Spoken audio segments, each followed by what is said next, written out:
अपने जीवन का निर्वाह करने के योग्य बनाए। शिक्षा की दृष्टि से, कार्य की दृष्टि से, कला की दृष्टि से, व्यवसाय से, और व्यक्ति अपने पांव पर खड़ा होकर अपना निर्वाह और गुजारा करे, उसको भट्टी भरता कहा गया। उस व्यक्ति का भी जिसके ऊपर उपकार किया है, उसके ऊपर बहुत बड़ा एहसान होता है। ये जो दो चर्चाएं हैं, ये बड़ी हैं, विशाल हैं। बहुत सारे प्रसंग और उदाहरण उनके साथ जुड़े हुए,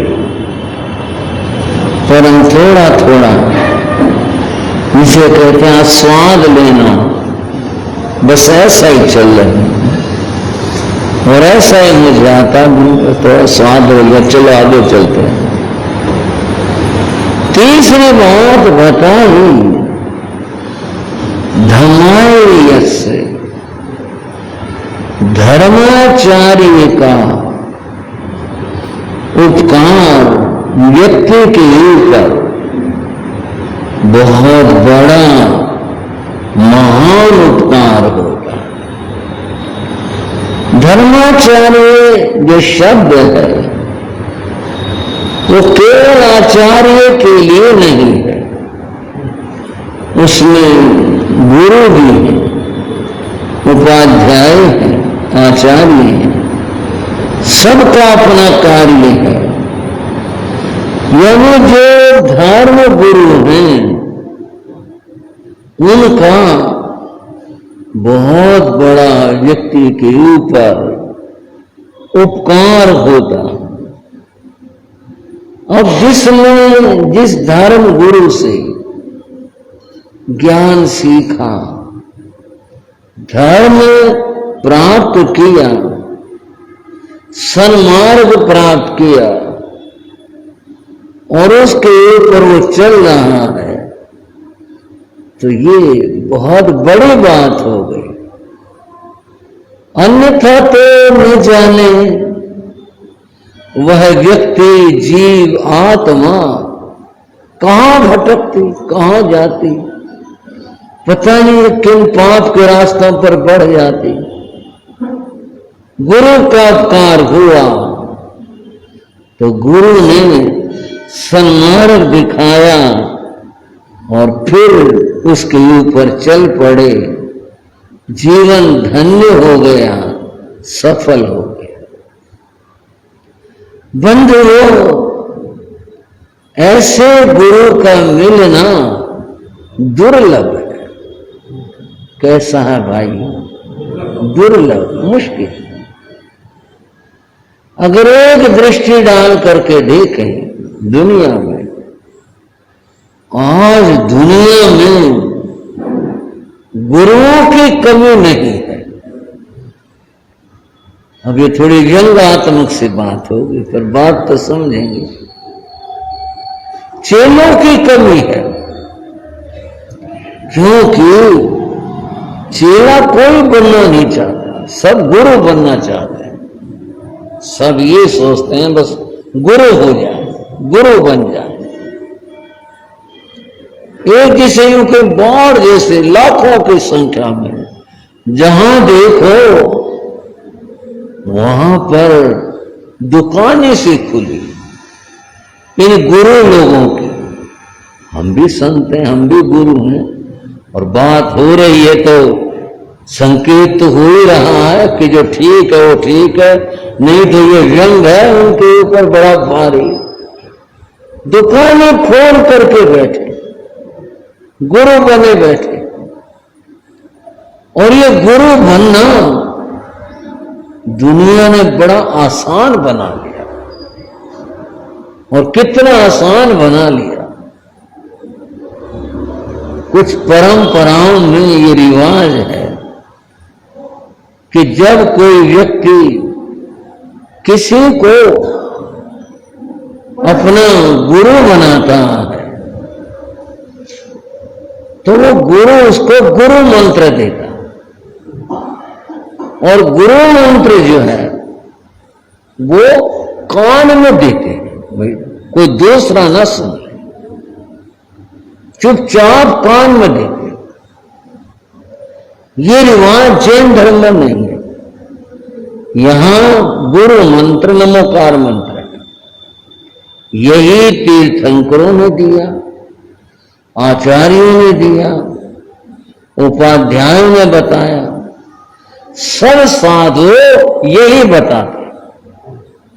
तो जैन धर्म में कभी कोई आपसे भी पूछ ले, यूं तो आप सब जानते भाई आपका गुरु मंत्र कौन सा है, भाई हमारा गुरु मंत्र नमोकार मंत्र है। नमोकार मंत्र हमारा गुरु मंत्र है। इसमें यहां जैन परंपरा में, जैन धर्म में छिपाने जैसा कुछ नहीं है। भाई गुरु मंत्र नहीं बता सकते। बहुत सारे लोग हैं, आपकी कभी किसी से बात हुई न हुई, हमारे को तो कई बार बात हो जाती है, गुरु मंत्र नहीं बता सकते। गुरु मंत्र बता दिया तो यूं कहते हैं कि जैसे शीशी खोले और खुशबू उड़ी। अगर ऐसे बता दिया कि ये हमारा गुरु मंत्र है तो सारी शक्ति जो गुरु ने दे उस और मंत्र के सारी उड़ जाएगी। होगा, उनका अपना विचार होगा, हमारी परंपरा में तो नहीं मानते। हम तो कहते हैं खुद भी जपो, दूसरे को भी बताओ और तीसरे को भी बताओ और सबको जपो। भाई खूब से जपो, खूब से स्मरण करो और जितना आगे प्रचार करो उतना अच्छा होगा। ये ऐसी चीज नहीं है जिसकी खुशबू उड़ जाए, जिसकी शक्ति खत्म हो जाए, बल्कि और बढ़ेगी। अगर तुम्हारे पास जितनी शक्ति है तुम 10 आदमियों को और उसमें लगा दो, धर्म में इस मंत्र से जोड़ दो, तुम्हारे को और शक्ति प्राप्त हो जाएगी। हम तो ये मानते हैं। परंतु परंपराओं में क्या है कि कई परंपराओं में मंत्र को बड़ा गुप्त मानते हैं कि ये नहीं बताना चाहिए, और गुरु भी जो बताते हैं वो कान में बताते हैं चुपके से, अलग से, कोई और ना सुन ले। और ये फिर आप हो गए पता कैसे चला, जो विद्रोही हो जाते ना, छोड़ छड़ा में कुछ नहीं मिला, फिर वो सारी जगह गाते फिरते हैं भाई ये मंत्र बताया था, कुछ नहीं हुआ, हमारे को तो कुछ नहीं हुआ। मंत्र की बात ये क्या बना दिया, किसने व्यंग कर रही है कहा, काना बाती कुर्र, सुना आपने कभी? बच्चों को कान में करते काना बाती कुर्र, और फिर वहां होती है कुछ स्पंदन सा होता है और बच्चे हंस पड़ते हैं। काना बाती कुर्र, तो चेला में गुर, रुपये हमारे धर, तो डूब चाहे तर, मैंने ठेका नहीं तेरा, तो अपना पैसा रख दे जो भी कुछ। ऐसे गुरु आज दुनिया में बहुत है, जिनका काम यही काम है, जो पैसा इकट्ठा करते हैं। और ऐसे जो गुरु हैं वे भाव से क्या पार कर ही नहीं सकते, क्योंकि गुरु लोभी चेला लालची। गुरु तो लोभी है, भाई इससे कुछ न कुछ पैसा ऐंठा जाए, लिया जाए, और चेला ही लालची। गुरु के पास कितनी माया है, कितनी संपत्ति है, क्या कुछ मामला है, वो भी लालच से भरा हुआ है। गुरु लोभी चेला लालची, दोनों खेले दांव, दोनों डूबे बीच में बैठ पत्थर की नाव। पत्थर की नाव में बैठ करके कोई पार नहीं होता। जो लोभी और लालची हैं ऐसे संसार से, भव से पार नहीं हो सकते। संसार से पार तो बंधु वही होते हैं जो इन विकारों को जीत लिया करते हैं। ऐसे जो लोभी और लालची हैं ऐसे गुरु पार नहीं कर सकते। गुरु शब्द की आज दुनिया में, फिर कह रहा हूं कि मामला कुछ बात कहनी पड़ रही है। जितनी दुर्गति हुई है इतनी दुर्गति किसी शब्द के लिए। आप पूछोगे क्या बात होगी, क्या गड़बड़ होगी, क्या मामला हो गया। मामला क्या हो गया? किसी आदमी को थोड़ा बताना हो कि भाई ये तो बहुत चलाक है, धूर्त है, झूठा आदमी है, ऐसा है, उसको एक ही शब्द करो, बड़ा गुरु आदमी है।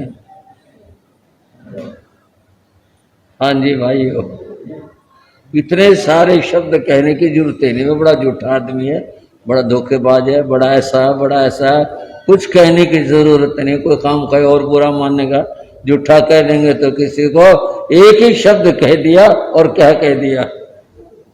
और डर लग रहा होगा ना भाई, गुरु लोग घुस जाएंगे, बड़ा गुरु आदमी है, बस इतना ही बहुत है। इससे ज्यादा इस शब्द का अवमूल्यन और क्या होगा। कहां तो गुरु शब्द इतना पूजनीय, इतना महान, इतना दिव्य, गुरु की बात आते रोम रोम खिल जाए, और कहां इसका इतना मूल्यन हो गया। बड़ा गुरु आदमी है, इतना कहा। और कहने का अर्थ यह आदमी सारे दुर्गुण इसके अंदर है। ये किया किसने? साधु लोगों ने किया। साधुओं ने अपने चरित्र का ख्याल नहीं रखा, साधुओं ने अपने आचरण का ध्यान नहीं रखा। साधु लोग लोभी हो गए, लालची हो गए, धोखेबाज हो गए, ऐसे हो गए, दुनिया का धन लूटते फिरते हैं, धोखा देते फिरते हैं। परिणाम होता है गुरु शब्द का अवमूल्यन हो गया। कहां तो इतना पूजनीय शब्द था और कहां ये बन गया बड़ा गुरु आदमी है। सोच के बात करना, ध्यान से चलना। उर्दू भाषा में गुरु को उस्ताद कहते हैं। गुरु को, हाँ जी, उर्दू वाले गुरु को उस्ताद कहते हैं। इसकी भी यही स्थिति है, उस्ताद आदमी है, सोच के बात करना, इससे बड़ा उस्ताद है। अब उस्ताद जो है वो गुरु के अर्थ में है, लेकिन यहां तो चालाक, धोखेबाज, झूठा, फरेब करने वाला उस अर्थ में हो गया। और बंद हुआ अंग्रेजी में मास्टर शब्द। मास्टर जो शब्द है उसके भी स्थिति कुछ ऐसी बना रखे लोगों ने, पूरा मास्टर है इस काम में, झूठ बोलने में, इस करने में, ऐसा करने में, ऐसा कर, मास्टर आदमी है। ये क्यों हुआ? ये स्थिति क्यों आई? ये इसलिए आई कि गुरु लोगों का जो अपना आचरण वो सही नहीं रहा, इसलिए ऐसा हो गया। महर्षि मनु ने एक बात कही, उन्होंने कहा दृष्टि पूतम निषेध पादम, देख करके पांव रखो, ऐसे नहीं यूं ही चल दिए, पता नहीं कितने कीड़े मकोड़े रगड़ते ही चल दिए, ऐसे नहीं।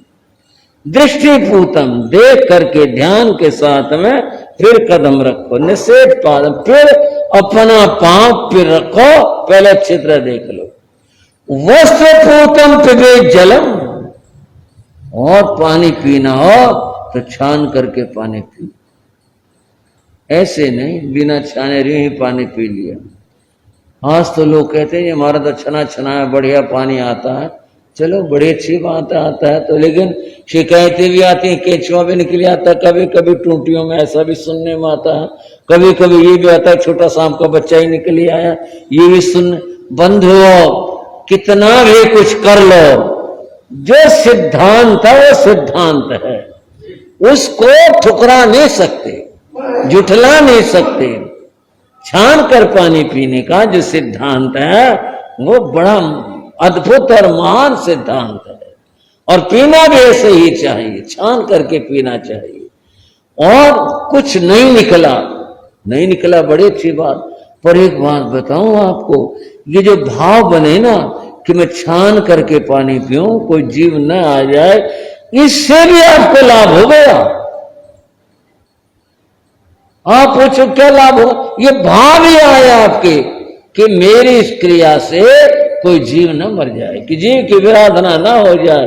ये जो रक्षा के भाव आए, ये भाव ही उत्तम भाव है, इतना फल है। और जो आदमी ऐसा करते हैं, जीव बचाने का भाव रखते हैं और जीव बचाते हैं, जीवन के अंदर ऐसा कार्य करते हैं, वो तो बहुत ही अच्छा करते हैं।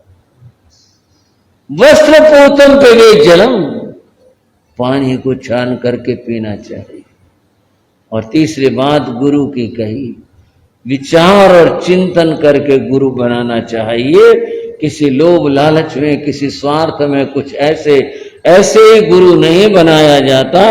गुरु तो वो होता है जो व्यक्ति को संसार समुद्र से पार करता है। यहां शब्द है तिल्लाना तारियाना, स्वयं तैरने वाले। क्या आया भाइयों? स्वयं तिल्लाना, स्वयं तैरने। और जिसको स्वयं तैरना ना आता हो वो दूसरे को पता कैसे पार करेगा? वो तो डूबियाण हो गया, खुद भी डूब गया, दूसरे को लेके साथ में डूब। वो तो ऐसा हो गया। जिसको तैरना आता हो, तैरना नहीं आता तो वो दूसरे को पार कैसे करेगा? तिनाणम तारियाणम, जो स्वयं तैरना जानते हैं वो दूसरे को पार कर पाते हैं। बंधुओं, यही बात कह रहा हूं, गुरु उसको बनाया जाए जिसके जीवन के अंदर धर्म कला हो, संयम हो, धर्म हो, ये सब हो, वह गुरु होने के योग्य है, वही गुरु होता है। और अगर ये योग्यताएं नहीं है तो ऐसा गुरु संसार से, भव से पार नहीं कर सकता। सुनो से एक बात बताओ, हाँ जी, तुमने उस हिरण को निशाना बनाकर बाण मारा और वो बाण उसके पेट में जाकर के लगा और वो गिरा और वो तड़पा और वो मर गया, और तुम दौड़े थे तब तुम्हारे पांव में कांटा लगा था। उस हिरण को दर्द हुआ या नहीं हुआ? दर्द तो हुआ होगा जी। क्या तुम चाहते हो तुम्हारे को दोबारा से कांटा लगे? ना जी ना। अगर तुम उस हिरण को पूछ पाओ, कोई पूछ पाए कि तेरे को बाण मारा, पेट में बाण मारा, तड़प करके पांव पटक कर वो मर गया, उसकी पीड़ा का कोई अनुमान हो सकता है? जवाब नहीं था। दर्द तो बहुत हुआ होगा उसको। सुलस, एक बात ध्यान रखो, जंग इच्छसी अपनत्तम,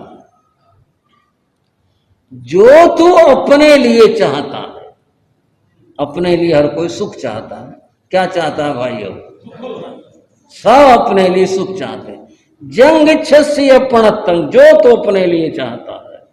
जंग इच्छसी न अपनत्तम, और जो तो अपने लिए नहीं चाहता है। दुख कोई नहीं चाहता कि मेरे को दुख हो, यह कोई नहीं चाहता। ऐसा दूसरों के साथ मत करो। तुम वही करो दूसरों के साथ जो तुम अपने लिए चाहते हो। जो तुम अपने लिए नहीं चाहते हो वह दूसरों के साथ कभी मत करो। भगवान मौन हो गए।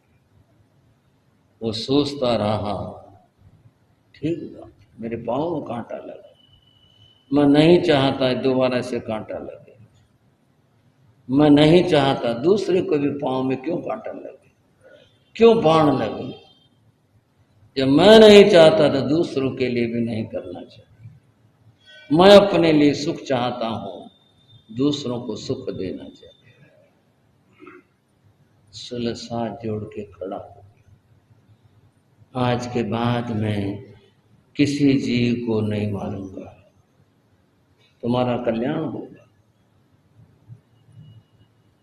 उसने कहा, आज के बाद मैं किसी जीव को नहीं मारूंगा। मैं नहीं चाहता कोई मुझे बाण मारे, और मैं दूसरों के लिए क्यों ऐसा, मेरी समझ में आ गई। आज के बाद मैं कभी ऐसा नहीं करूं। बंधुओं, उसने प्रतिज्ञा कर ली अपने मन, मैं जीव नहीं मारूंगा, कभी नहीं मारूंगा।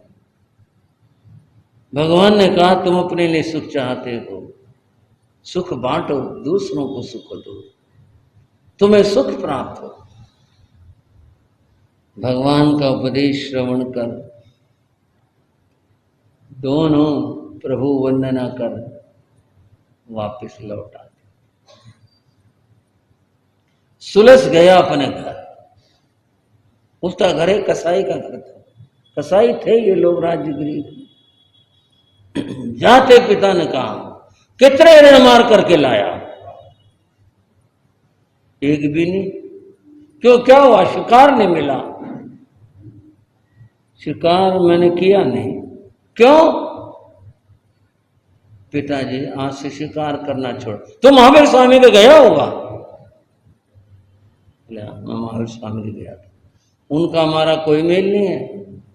वो तो ये काम करते हैं, काम बंद हो जाएगा फिर क्या करेंगे? वो तो ये कहते हैं शिकार मत करो। मैंने सब बातें पता कर रखी हैं, उनकी बात नहीं माननी बिल्कुल भी। वो तो काम बंद करवा देंगे।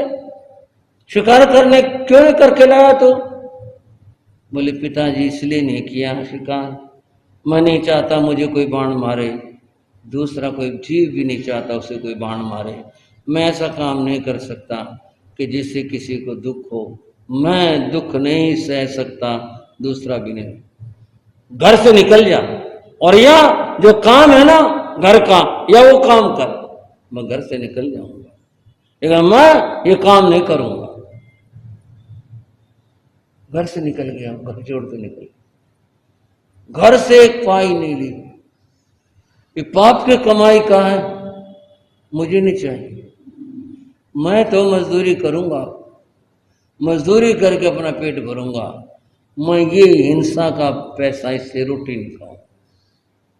और उसकी पत्नी दोनों घर से निकल गई। बंधु उस दिन भूखे रहे। दूसरे दिन से जंगल से सूखी लकड़ी लाके बेची, तब रोटी मिली, तब खाई। और एक बात ध्यान रहे, धर्म की जड़ सदा हरी होती है। परीक्षा तो होती है, लेकिन धर्म की हार कभी नहीं होती। एक दिन दोनों लकड़ियां ला रहे थे, ये काम ढूंढा उन्होंने, कोई काम पाया नहीं। जंगल से रो लकड़ी चुनकर लाते, बेच देते, बस गुजारा करते। रात को पेड़ के नीचे सो जाते। लकड़ी ला रहे थे, एक आदमी मिला। हाँ भाई लकड़ी बेचो। हाँ जी बेच देंगे, बेचने का ही काम करते हम तो। क्या लोगे? आप बताओ क्या दोगे? 10 रुपए ले लो। वो चौंका, 10 रुपए? उस जमाने में तो 8 आने का मामला था। इतने बिका करती लकड़ियां, रिया आदमी 10 रुपए दे रहा लकड़ी के। बोला नहीं, उसने तो इसलिए मना करा था भाई, मैं बेईमानी का पैसा क्यों लूं?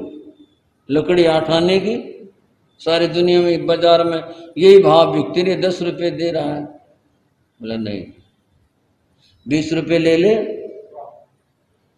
वो चौंका, ये तो कोई मामला है भाई, ये तो कोई 20 रुपए नहीं दे। 8 आने की चीज के और 20 रुपए कौन देने लगा? बोला नहीं, 100 रुपए ले ले, मेरे क्या जरूरत है लकड़ी, मुझे दे दे। बोले ना जी मैं नहीं दूं। अरे भाई दे दे तू। नहीं जी मैंने नहीं, चल तू 1000 रुपए ले ले। 1000 रुपए? उसकी पत्नी उसे देखे, उसने 1000 रुपए लकड़ी के? कोई बात है ये तो? बोले ना जी हम तो कहीं और ही बेचेंगे। बोले भाई मैंने लकड़ी खरीदनी है, तू लकड़ी दे दे। बोले नहीं लकड़ी नहीं देने का। बोले 10,000 रुपये ले ले। मामला क्या, उसमें कोई विशेष चंदन की लकड़ी आई हुई थी, उसे पता नहीं था। उसे पता था वो लकड़ी बहुत महंगी बिकती थी, उसे पहचान थी, और उसे था ये जानता नहीं होगा, इसीलिए उसने कहा भी तू खरीद ले 10 रुपये में, लालच में दे देगा। ये पासा उल्टा पड़ गया और बोला बस 10,000 रुपये ले ले। बोला जी मैं नहीं देने। पहले मुझे ये बताओ ये मामला क्या है, जो आप लकड़ी के 8 आने की चीज के और 10,000 रुपये दे रहे हो, बात बताओ इसकी। बात तो तू बता, तू लकड़ी वाला, तो ये पता होगी जब तू 10,000 में नहीं दे रहा तो। बोले नहीं जी मेरे को नहीं पता, आप बताओ। बोले इसमें तो चंदन है, और ये तो चंदन बहुत महंगा बिकता है। बोले फिर मुझे क्यों ठग रहे हो? जो इसका रेट है वो दे दो आप मुझे और ले लो। आपको जब पता है, मेरे को तो पता है नहीं, आप पता चल गया। अब तो मैं आपको नहीं दूंगा। जिसके सही रेट ईमानदारी से दे दो, उसने लाख रुपए दे दिए, चल गए, लो जी सेठ। मैंने कहा धर्म की जड़ हरी होती है, मैंने कहा धर्म की परीक्षा होती है, धर्म कभी हारता नहीं है। उस दिन जीत गया सुलस, और उस दिन जब अपनी प्रतिज्ञा पर था, घर से चला था, उसके पास फूटी कौड़ी नहीं थी। बोला मैं पाप की कमाई से रोटी नहीं खाऊंगा, भूखा रहूंगा, और भूखा रहा। अगले दिन से लकड़ियां लाके गुजारा किया। अब तो सब कुछ हो गया, लेकिन महावीर का भक्त हो गया, महावीर का पुजारी हो गया। बात को समाप्ति की ओर ला रहा हूं, कथा तो लंबी है थोड़ी सी। उसके पिता का देहांत हो गया, समाचार आया, अरे तेरे पिता का देहांत हो गया भाई। वो पहुंचा, संस्कार वगैरह आदि जो कर्म होते किए गए, बाद में सब मिल करके बैठे, जैसी रस्म होती है पगड़ी रस्म, भाई तू काम काज संभाल इसको। बोला भाई देखो, काम काज मैं नहीं संभालने का, बिरादरी जाने, तुम लोग जानो, और मैं कहूंगा पाप है, बिल्कुल मत करो। अरे इन बातों में कुछ रखा है क्या? ये तेरे को किसी ने भ्रम में डाल दिया। बोले नहीं, पाप का फल भोगना पड़ता, हम बंटवा लेंगे। और बता, तू अपना काम संभाल, इतना लंबा तुम्हारा काम है, इतना बड़ा काम है, हम इस काम को तू काम संभाल, हम तेरे साथी बनेंगे, तेरे पाप बंटवा लेंगे। बोले बंटवा लोगे? बोले हाँ बंटवा लेंगे, तो काम संभाल अपना। थोड़ी देर बैठे, बात हो रही थी, उसने एक छुरी उठाई और जोर से हाथ में दे मारे, बाजू में जोर से मारे, और मारती चीख निकली इसकी। जैसे छुरी उठाई, खून की धार निकली। और ये क्या कर लिया, ये क्या कर लिया तूने? तू पागल हो गया, तेरे को क्या हो गया, ये क्या कर लिया तूने? मेरे को बहुत दर्द हो रहा। दर्द तो होगा ही, तेरे ऐसा काम कर लिया। सारे चिल्ला के बोले तू पागल तो नहीं, इतने ये काम क्या किया? अपने छुरी मार देगा। नहीं, वो तुमने कहा था ना कि हम पाप बंटवा लेंगे, तो फिर बंटवा लेंगे। बोले मेरा दर्द बंटवा लो। क्या बंटवा लो? मेरा दर्द बंटवा। अगर दर्द बंटवा लिया मैं मान जाऊंगा, मेरा पाप बंटवा लोगे।